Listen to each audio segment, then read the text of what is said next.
Carrie and I celebrated our 25th wedding anniversary. And y'all celebrated your 25th on March 11th. March 11th. We just had ours. Did you? Wow. July 11th, 27 years. Happy. Wow. We went away for our anniversary, and we were driving back home, and I was coming south on Hillsborough Road, and Carrie was with me, and there's just something about that moment of just being together and thinking about all the memories, 25 years, and just being there together. That's probably about as good as I felt driving down Hillsborough Road, and I can't say that I was going well under the speed limit, but I was not in any big hurry, and I was driving along, and a Jeep came up behind me and was trying to encourage me to go faster by going really close. But I was in a really good mood and wasn't in any big hurry, and I didn't really notice him until it's about to split, where it splits into 4 lanes by Barry's Chapel. And right about then, I had the choice of just moving over the right and let him go by, but there's just something in me that when you push, I really wasn't thinking about it, but I chose not to move over and let him have that left lane.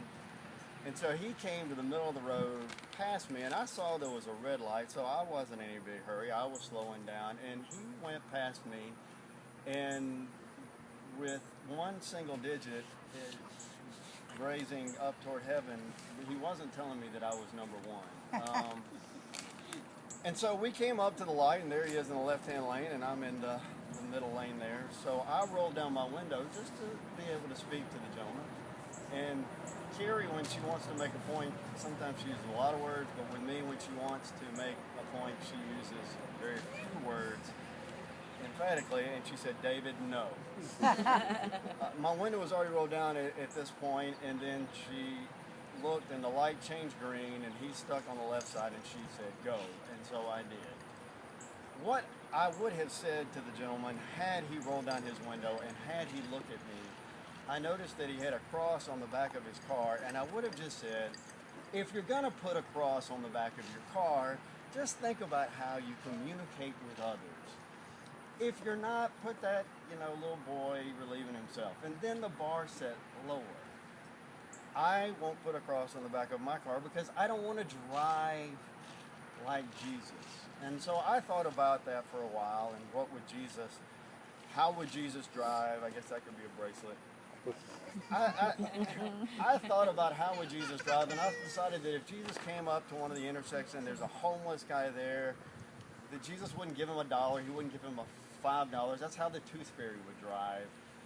Jesus would either give him his car or get rid of the car and spend 3 days with the guy and do radical things. And that's what made Jesus memorable. When Paul wrote his letters, they had to be copied and distributed and handed to the other churches. But when Jesus taught, he never said, write this down.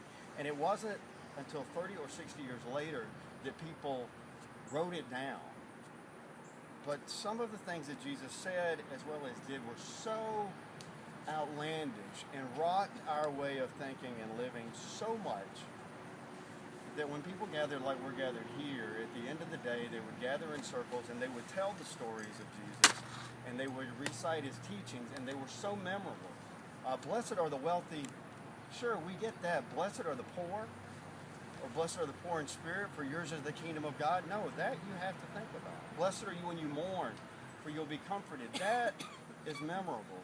Which one of you who has 100 sheep and if one is lost doesn't leave the 99 and go look for the one until you find it? Well, nobody leaves the 99.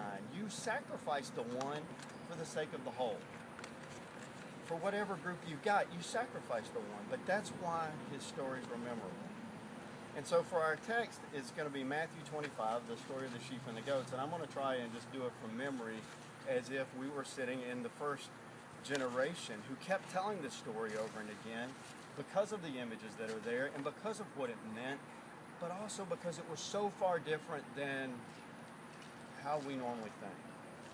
Jesus told this story.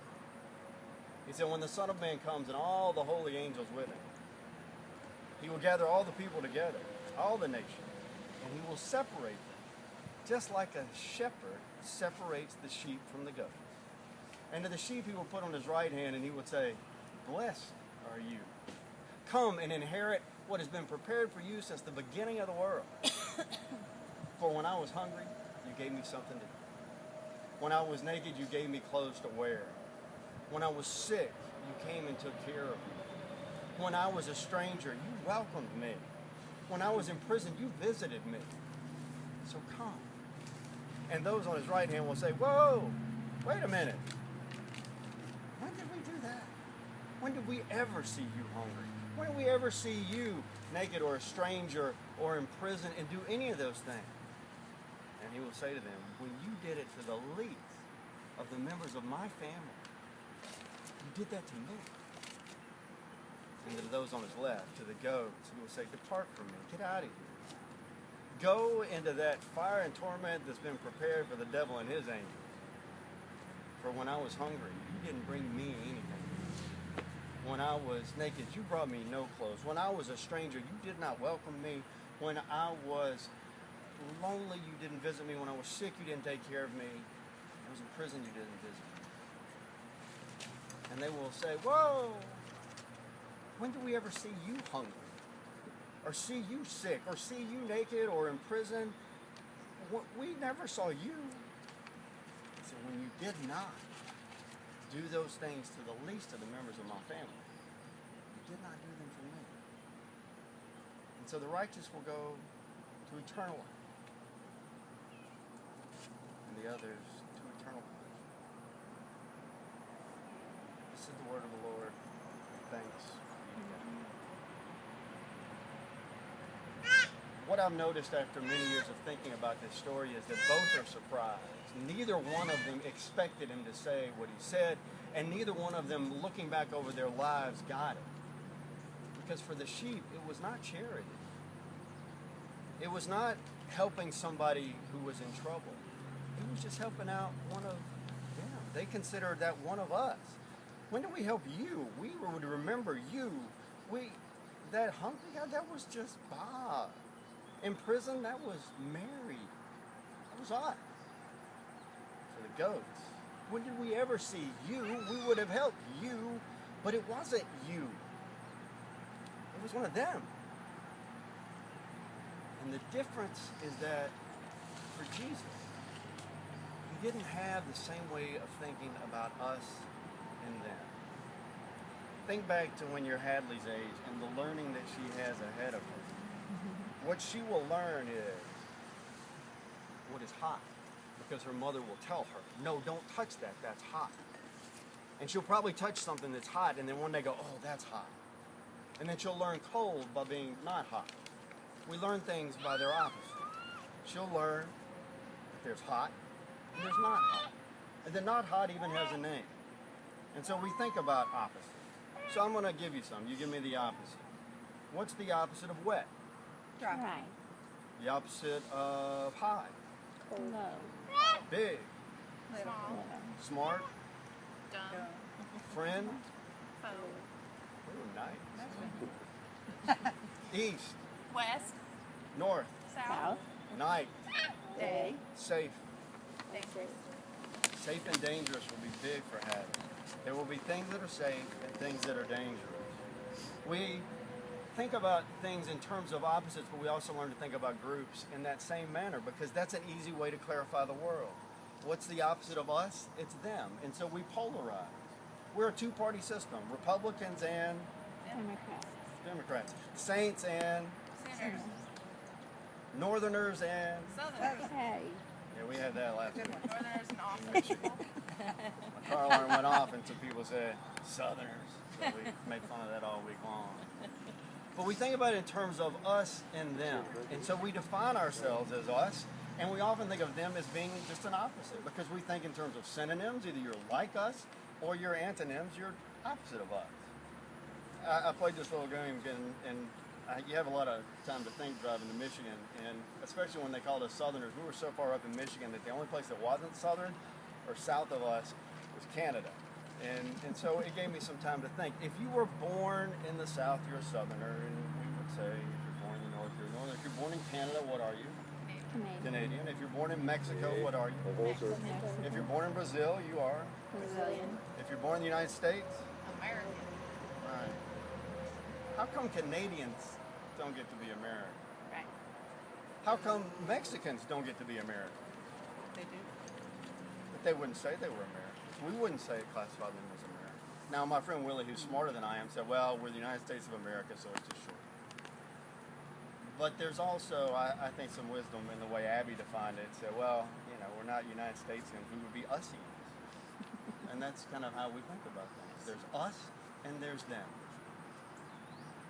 But that's not how Jesus thought about it. Jesus was a step above just opposites and just synonyms. Jesus thought in hyponyms, and I think I'm saying that right. And if you've heard of that before, maybe, but realize that there are things that there aren't opposites. What's the opposite of a tulip? Well, there's not an opposite of a tulip.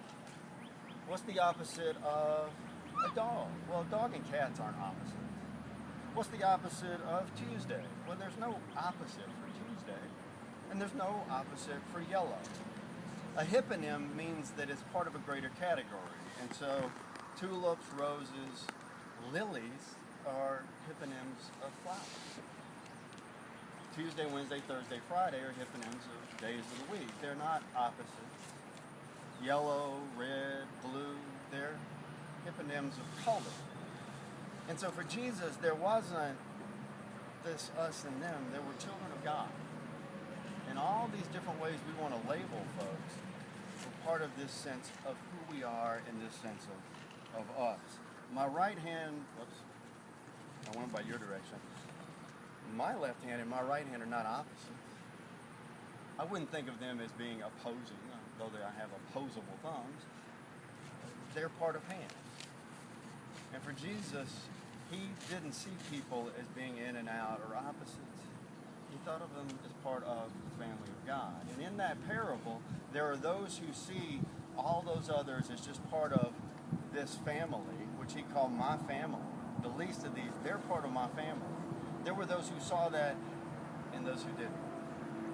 There were those who were USians versus the Themsians, and then there were those who were just the USians who got it and who were able to love with that kind of love. And that's the way Jesus saw things and challenged his followers to see.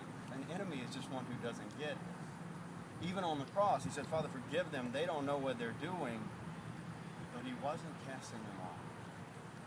He only kept out those who thought they had to keep others out in order to be in. There is a quote in To Kill a Mockingbird where Scout says, I don't think there's two kinds of folks. I think there's just folks.